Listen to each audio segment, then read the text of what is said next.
Sì, streetnews.it, siamo qui con due ospiti d'eccezione, saranno anche componenti della giuria di Miss Mondo Italia per queste selezioni che daranno la possibilità alle giovani modelle di arrivare poi alle fasi regionali, le fasi successive. Siamo qui con due attori, registi, scenografi, io ve li presento e sono qua Benito Gaudino Raimo, buonasera. Buonasera, nonché anche ideatore di uno spot sulla violenza sulle donne. Innanzitutto ringrazio a chi ha voluto che noi questa sera fossimo qui, quindi tutto lo staff e l'organizzatore Fusco in particolare. E che dire, sicuramente sarà una bella serata e sicuramente sarà premiata la più bella, la più brava.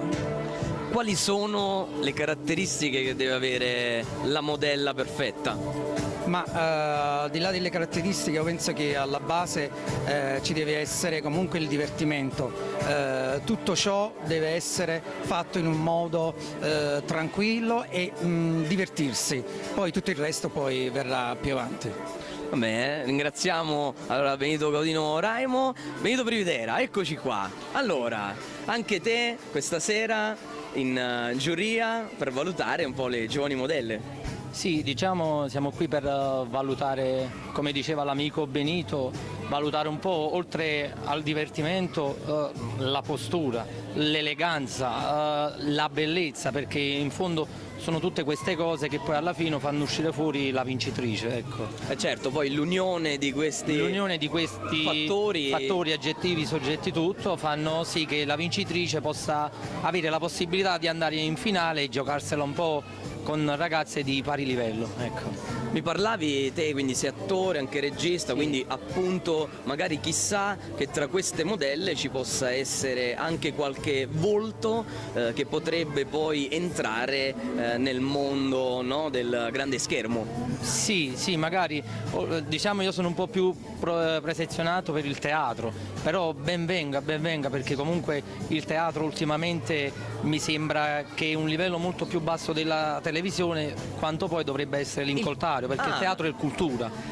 Stai dando infatti degli spunti giustissimi, sì. E quindi chissà che non possa esserci allora qualche giovane attrice magari di teatro. Di teatro. Ci tengo a sottolineare questo perché purtroppo il teatro è cultura, l'unico mezzo ancora che veramente può regalare cultura.